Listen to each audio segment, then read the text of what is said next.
Meus queridos, nessa aula vocês vão aprender a identificar uma criança que foi abusada sexualmente sem que seja necessário que ela verbalize o que aconteceu ou que nós, por algum motivo, direcionamos um comando para que ela faça o que nós estamos pedindo. Então, nós vamos fazer isso através do desenho. E nesse passo a passo, você vai aprender a diferenciação de observação e percepção. Inclusive, na última aula, esse foi um dos pontos abordados. Eu especifiquei os benefícios da utilização dessa técnica. Se você perdeu a aula de ontem, pausa o vídeo agora, volte, assista e depois continue aqui na segunda aula. Aproveitando que eu interrompi a aula para falar, da aula de ontem, eu quero pedir licença aqui para vocês e agradecer os meus alunos, pelos comentários que eles fizeram do curso anterior, pelas mensagens de carinho. Eu fico até um pouco envergonhada, porque foram muitas declarações, muitos mimos que eu recebi em relação ao curso. Então, muito obrigada. Eu vou passar aqui para vocês verem alguns dos comentários que eu recebi. Tá? Isso me motiva a continuar trabalhando com o recurso do desenho infanto-juvenil. E agora, dando continuidade à nossa aula, vamos aqui para os dois pontos que são importantíssimos na identificação do abuso sexual. Então, para chegarmos naquele ponto da identificação do desenho, no desenho lá do abuso sexual, nós precisamos compreender alguns pontos teóricos, para que a gente tenha total segurança para analisar o desenho de uma criança abusada. Então, eu coloquei aqui abuso sexual infanto-juvenil. Quando a gente fala de abuso sexual, nós estamos falando da violência psicológica, da violência física e do abuso sexual. Então, a violência psicológica, dentro do abuso sexual, a gente tem violência psicológica, violência física em algumas situações e abuso sexual. Então, a gente percebe isso todos os dias na mídia, na televisão, no jornal, no dia a dia, nas escolas, em todos os lugares. E aí tem uma coisa muito interessante: nem todos os monstros vivem embaixo da cama. Nós temos uma ilusão de que a criança é abusada por pessoas desconhecidas. Então, a gente precisa entender o que é mito e o que é verdade em relação ao abuso sexual. Muitas pessoas trazem para o nosso contexto que as crianças são abusadas por pessoas estranhas. Não são. 99% dos casos, a violência acontece dentro de casa, e essa violência é perpetrada por pais, avós, tios, primos, amigos da família, vizinhos muito próximos. Então, o que é a violência? Todo mundo fala de violência, cada um vai trazer um contexto da violência. Então, violência é um comportamento que causa dano a outra pessoa. Então, nós estamos negando autonomia, integridade, e essa integridade ela pode ser física, psicológica, ou mesmo a gente retirando a vida da outra pessoa. É o uso excessivo dessa força, além do necessário ou esperado. Então, quando a gente fala especificamente do abuso relacionado à criança ou ao adolescente, nós estamos falando do uso excessivo dessa força. Então, essa força excessiva pode ser psicológica, pode ser por meio de ameaças, ameaças físicas, ameaças psicológicas, e nós estamos o quê? Promovendo um dano. Se não for percebido a tempo, ele pode se tornar um trauma que essa criança vai carregar na sua fase adulta e até a sua velhice. Então, a gente precisa diferenciar essas questões da violência para que nós possamos agir de forma adequada para proteger essas crianças desse contexto em que o país vive. Então, tem uma coisa que se chama autoproteção. E nós, muitas vezes, enquanto pais, nós temos dificuldade de orientar os nossos filhos. Então, de 3 a 5 anos, a gente precisa ensinar as crianças a identificar essas partes íntimas. E, mais importante, ensiná-las que nem todo mundo pode tocar essas partes. A partir dos 5 anos, a criança precisa aprender noções de segurança. É só a mamãe que vai dar banho? Quem é a pessoa? Quem é o adulto responsável, o adulto da confiança dessa criança? E a partir dos 8 anos, nós precisamos iniciar um trabalho sobre a informação das condutas sexuais. Que as pessoas, mesmo sendo família, não podem tocar nas partes íntimas das crianças. O assunto é um tabu, nós temos dificuldade, e por termos dificuldade, a maioria das crianças que vivem dentro de um lar desajustado, elas vão passar, vão sofrer esse tipo de violência. Então, como é que se protege uma criança da violência? A primeira coisa é ensinando. É psicoeducação que se chama, quando eu ensino, eu oriento os pais para que esses pais, esses adultos responsáveis por essas crianças, possam estar atentos aos sinais que elas trazem. Muitas vezes eles são sutis, outras vezes eles são muito fortes, e o adulto ele tem a dúvida, ele tem a dificuldade de como ajudar essas crianças.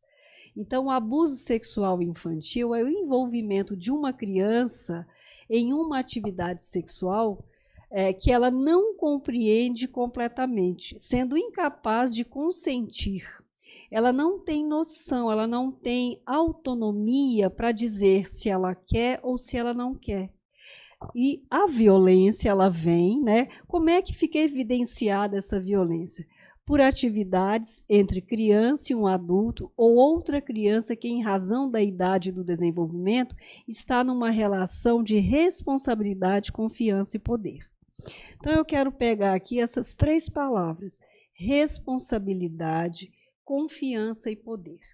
Lembra que no início eu falei que 99% dos abusos que ocorrem, eles são perpetrados por pessoas da família? Porque elas têm responsabilidade, confiança e poder. Então, nós, muitas vezes, deixamos a criança para que outro adulto seja responsabilizado por ela. E, aproveitando essa confiança e esse poder, ela vai conquistar a confiança dessa criança e depois ela vai cometer o abuso. Então, a criança se sente muito mal, porque ela gosta da conquista. Em que sentido? No sentido de ter atenção, de ser percebida, alguém se importou com ela. Por esse motivo que os abusos são cometidos por pessoas conhecidas dessa criança. Por que que o abuso acontece? Na maioria das vezes, porque outros adultos que também são responsáveis pela criança, eles não estão atentos aos sinais. E nós vamos aprender que sinais são esses. Então, o abuso sexual, ele pode ocorrer em forma de uma violação. Primeiro, a violação da confiança. Eu quebrei a confiança com essa criança. O abuso ele pode ser sexual, ele pode ser oral, anal, pode ser através de uma coerção, o adulto exibir a sua genitália, o adulto colocar a criança para assistir filmes adultos. Tudo isso traz um malefício para essa criança. Então, o que a gente precisa entender? O abuso sexual, ele vem através do uso da coerção, do poder, das promessas, ameaças, manipulação emocional, enganos ou pressão por meio do abusador. Como que nós vamos abordar esse tema com a criança se ela já está passando por todos esses problemas, principalmente a manipulação emocional? Então, quando nós percebemos que existe essa manipulação, é que nós temos que ter outras ferramentas para poder ajudar essas crianças que se encontram passando por esse problema. Então, esses atos abusivos, eles envolvem exibicionismo, voyeurismo, contato sexual sem penetração, masturbação, carícias, manipulação ou com penetração vaginal, anal e oral. Então, o abuso implica ainda em qualquer ato sexual imposto à criança por qualquer pessoa dentro do âmbito da família ou fora dela, que se prevaleça de sua posição de poder e confiança. Então, o que é que nós precisamos reforçar quando a gente trata do abuso sexual? Poder e confiança. O abusador, ele sempre vai exercer um poder sobre essa criança e sobre esse adolescente. Claro que inicialmente ele vai fazer promessas, mas essa posição de poder e confiança é que leva a criança a manter o segredo, é que leva a criança a internalizar essa dor porque ela se sente envergonhada. O abusador, ele coloca ali para aquela criança que ela é a verdadeira culpada pelo que está acontecendo. Motivo que leva as crianças a manterem o silêncio e a adoecerem, terem vários sintomas que muitos adultos não sabem reconhecer. Então, a gente vai falar muito sobre esses sintomas que as crianças têm. O vínculo do agressor com a vítima é sempre de proximidade. Então, o que nós vamos diferenciar? Um agressor, uma violência sexual que ela é intrafamiliar, ou seja, ela acontece dentro do seio daquela família, dentro de um sistema familiar. E aquele abuso sexual que a pessoa que comete o abuso, ela faz parte do grupo, mas ela não é família.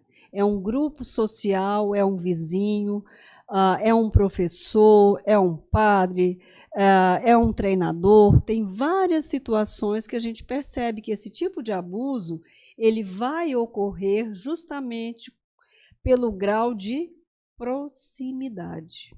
Então, é isso que nós temos que ficar atentos. E aí, quando o abuso não é intrafamiliar, ele é extrafamiliar. Né? Então, ocorre fora do âmbito familiar. O abusador geralmente é uma pessoa próxima da criança ou da família. Então, nós vamos ter abuso intrafamiliar, no seio da família, e extrafamiliar. Cristina, tem diferença de dor? Tem diferença de trauma? Em ambos os casos, nós estamos falando de uma quebra de confiança. Só que quando o abuso é intrafamiliar, ele está relacionado ao pai, ao avô, ao tio, ao primo, ao irmão. Então, para a criança, fica muito mais difícil ela relatar o que está acontecendo, porque existe uma hierarquia, existe uma questão de respeito. Então, a criança, ela internaliza essa dor. É diferente do extrafamiliar, quando é um vizinho, um amigo, a decepção ela vai ser no mesmo nível. Por que a criança não denuncia? Porque a coerção, as ameaças, elas são muito fortes. E a criança, ela percebe que aquele abusador é amigo da mãe, é amigo do pai, é namorado da mãe, é alguém que está muito próximo. E ela não tem coragem. Por quê? Porque ela não tem maturidade para compreender o nível de gravidade que isso traz para a vida dela. Então, a gente precisa diferenciar o intrafamiliar do extrafamiliar. Porque senão nós podemos cair num erro de julgar a criança. Por que eu, como profissional, trabalho com o recurso do desenho? Porque o desenho nos permite trabalhar aquela criança, tratar daquela ferida sem que haja uma verbalização e sem que, para isso, ela tenha que me contar a história, que traz muito sofrimento. É impedimento para que ela fale? Não. O desenho é o primeiro passo para a criança se abrir.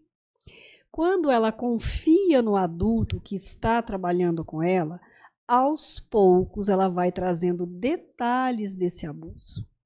Mas o desenho permite ao profissional entender a profundidade dessa dor, entender há quanto tempo esses abusos vêm acontecendo.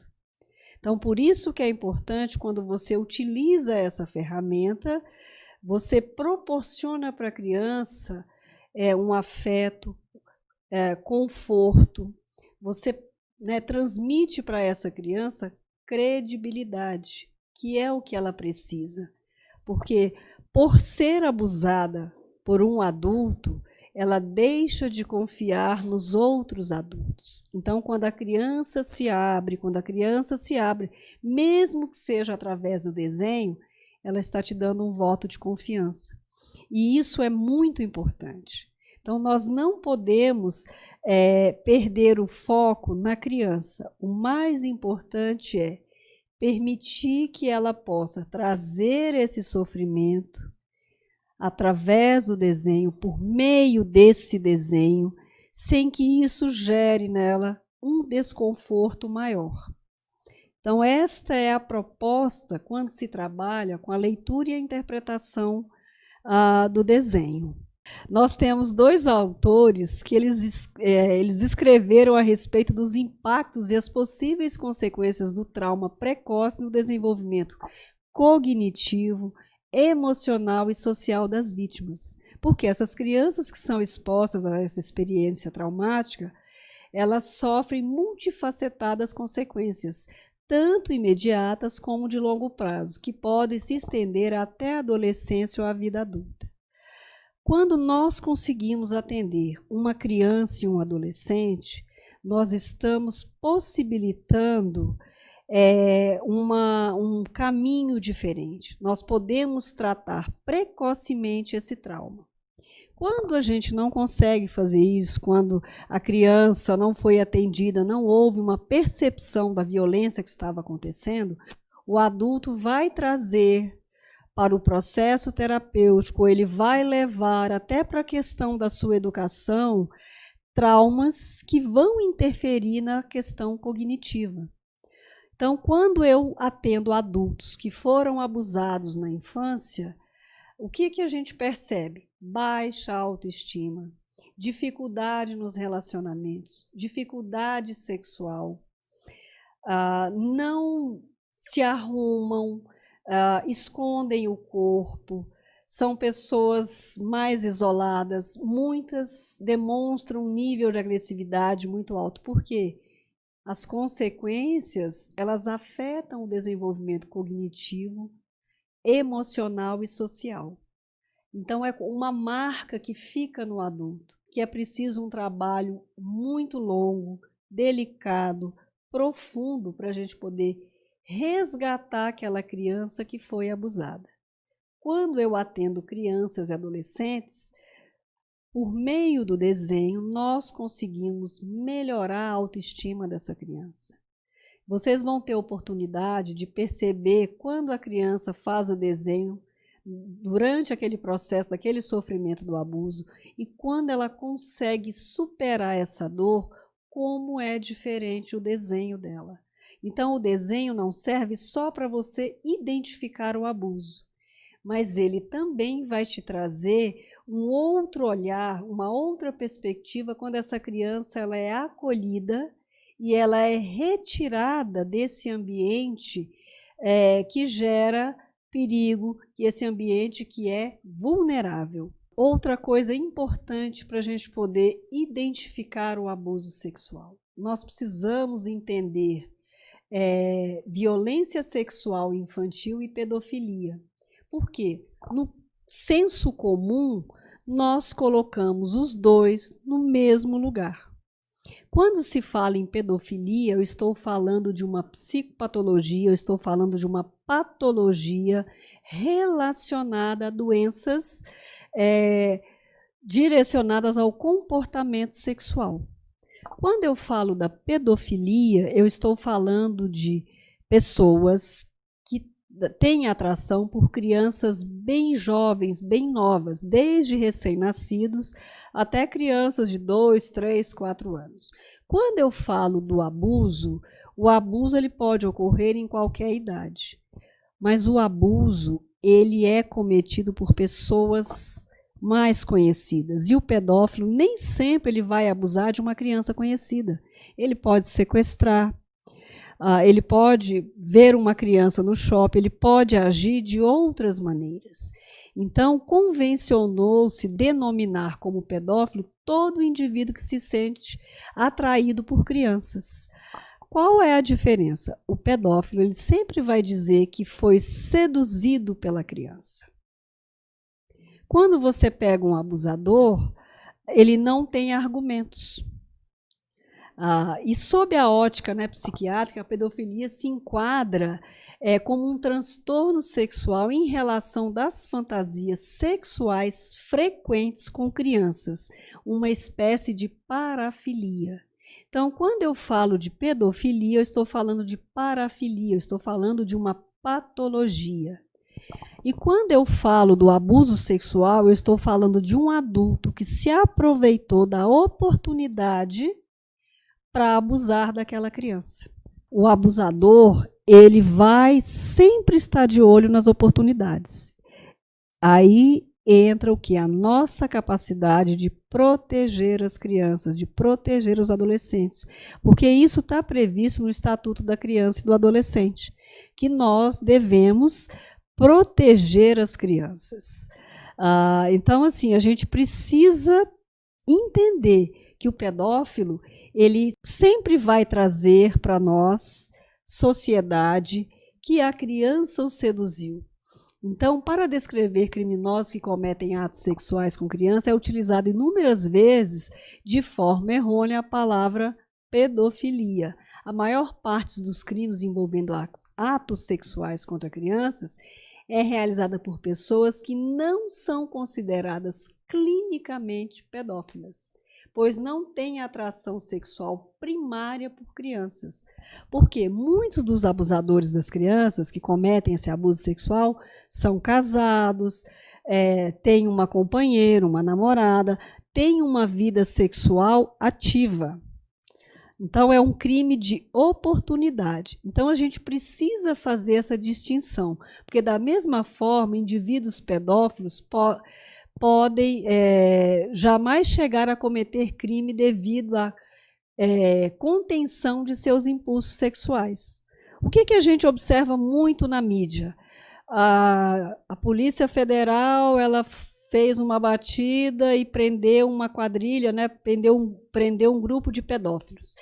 Eles normalmente trabalham com vídeos, com imagens de crianças. Já a violência, o abuso sexual, ele ocorre de outra maneira, porque pode haver penetração, pode haver a coerção, pode haver o exibicionismo. E no caso do pedófilo, é uma rede, e são pessoas assim, acima de qualquer suspeita, e muitos em cargos de alto padrão. Então, o pedófilo, na maioria das vezes, ele comercializa as imagens. Ele se satisfaz, ele se contém com as imagens. E o abusador sexual, não, ele precisa coagir aquela criança. Ele precisa colocar aquela criança em contato com esse tipo de violência. Então, a gente precisa diferenciar isso. Então, para a psiquiatria e a patologia, cada um dos distúrbios psíquicos se caracteriza pela preferência ou obsessão por práticas sexuais socialmente não aceitas, como a pedofilia, o sadomasoquismo, o exibicionismo e tantas outras. Porque no sadomasoquismo a pessoa ela busca uma satisfação através da dor. Qual é a diferença do sadomasoquismo? Existem clubes, existem grupos e existe a permissão. E no sadomasoquismo, um sempre vai dominar o outro. Quando isso ocorre entre adultos e que há o consentimento, então isso deixa de ser considerado uma parafilia, um problema patológico. Então, a gente também precisa saber diferenciar essas questões. Lembra que eu falei no início que nós iríamos aprender 2 pontos fundamentais para poder fazer análise, interpretação de um desenho de uma criança abusada? Observação e percepção. São 2 pontos diferentes.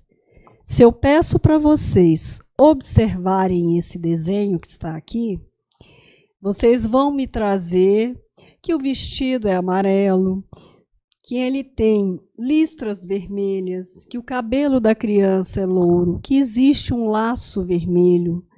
Nós vemos uma cerca, uma árvore que o tronco é marrom. Nós vemos frutas pintadas de preto. Nós vemos um telhado, 2 janelas. Nós vemos a criança no meio de rabiscos na cor preta. Então, eu observei. Uma observação rápida, eu consegui trazer para vocês o que se observa, assim, num olhar muito rápido. Quando eu falo de percepção, eu tenho que olhar muito para esse desenho. Na percepção, eu vejo que essa criança traz um rosto que não tem olho, não tem nariz, não tem boca. Eu vejo que o que predomina nesse desenho é a cor preta. A cor preta, diferente do que as pessoas trazem, morte, luto, não. A cor preta diz que essa criança, ela tem questões no inconsciente, essa dor está presa no inconsciente. E se vocês observarem, observa a casa e agora vamos perceber os detalhes dessa casa. A casa ela está toda pintada em preto, muito mais forte. As janelas estão claras, o telhado parece ondas. Nós temos uma cerca cujos traços eles são mais firmes. A base da cerca inferior e superior, ela tem os traços mais fortes, aonde essa pessoa pintou com mais força. Nós vamos perceber que esta criança está com as mãos para trás. Ela não se sente confortável, ela não tem meios de comunicar a sua dor. Nós vamos perceber que ela colocou o sapato em vermelho. E se vocês olharem com mais dedicação, se vocês deixarem o desenho conversar com vocês, nós vamos perceber que a calçada que vai dar na casa é a cintura de um homem com as pernas abertas. Então, isso é percepção. A percepção, ela nos favorece na identificação do abuso. E esse desenho, todo esse desenho aqui, todas essas características são de uma mulher adulta de 40 anos que trouxe neste desenho a história de alguns anos de abuso. Ela foi abusada dos 3 aos 9 anos de idade. Ao fazer esse desenho, eu solicitei que ela colocasse ali o sentimento que a criança dela tinha em relação a tudo que havia acontecido. E ela fez esse desenho. E eu fui conversar com ela, porque se trata de uma pessoa adulta, a respeito dos detalhes. Então, no desenho da criança abusada, ou do adulto que foi abusado quando era criança, nós precisamos ter a atenção focada nos detalhes. Os detalhes fazem toda a diferença quando nós vamos fazer essa leitura e essa interpretação.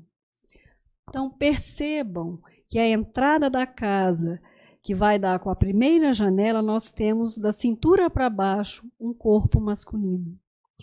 Observem que os frutos, eles são negros. A árvore, quando tem frutos, e esses frutos são coloridos, eles trazem para a gente a doçura, a afetividade, a criatividade, o carinho. A árvore com frutos negros trazem para a gente a dor, a vergonha, o sentimento de menos-valia, um sinal de impotência.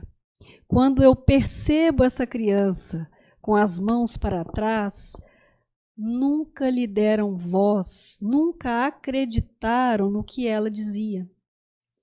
Ela foi uma criança negligenciada. Então, os braços para trás demonstram a falta de comunicação, a falta de credibilidade. E quando nós percebemos que ela não desenhou a boca, né, e nem os olhos, ela nunca teve voz e ninguém nunca a enxergou como uma criança.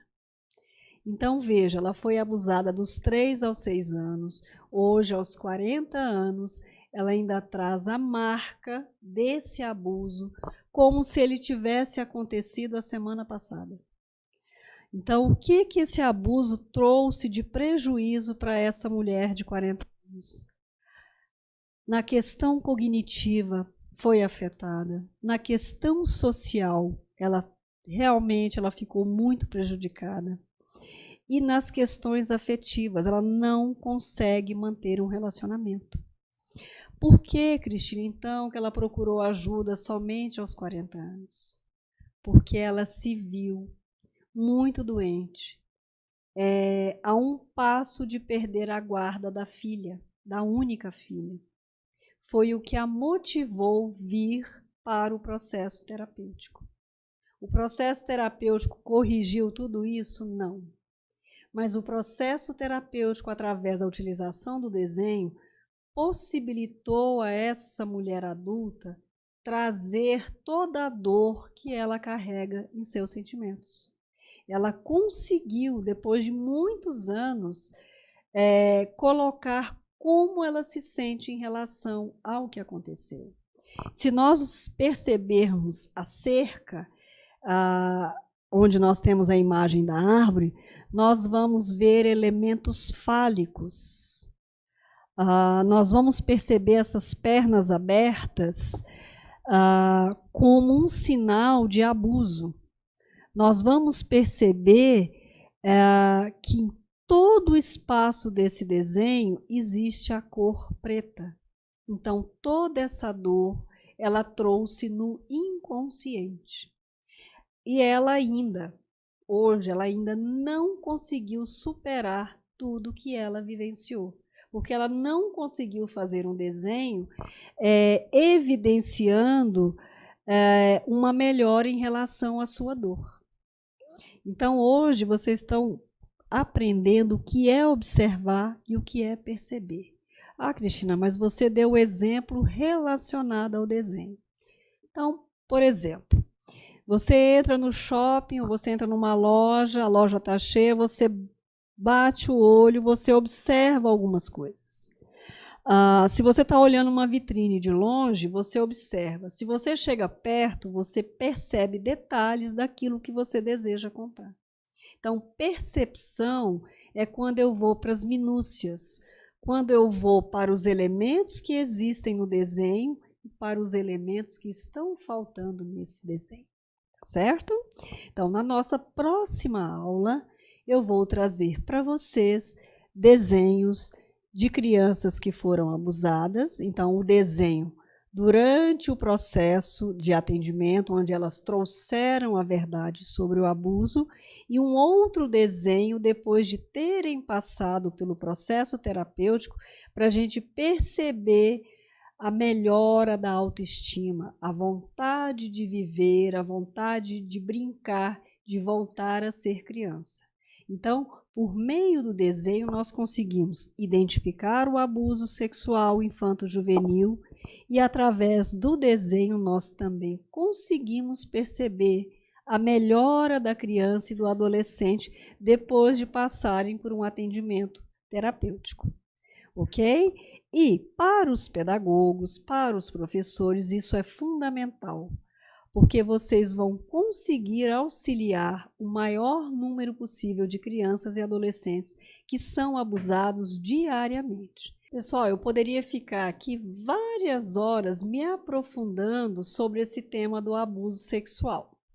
Vocês vejam, o único desenho que eu trouxe hoje, nós falamos muito a respeito dele. O mês passado, nós tivemos uma turma de leitura e interpretação do desenho. Se vocês me seguirem lá no meu Instagram, cristina.ota, vocês vão perceber que muitas pessoas estão pedindo para eu aprofundar sobre esse tema, perguntando quando é que vai ter um curso, e isso mexeu muito comigo. Como eu havia prometido, amanhã, ao final da nossa aula, vocês serão capazes de identificar o abuso sexual por meio do desenho. Tá certo? Então, o prometido será cumprido. E teremos uma surpresa amanhã, porque algumas pessoas têm, né, me procurado lá no Instagram, querendo aperfeiçoar, né, essa técnica. Eles querem saber mais sobre a identificação do abuso sexual. Então, amanhã nós teremos surpresas. Agradecer a participação de vocês. Foi muito bom e conto com todos amanhã para o nosso último encontro.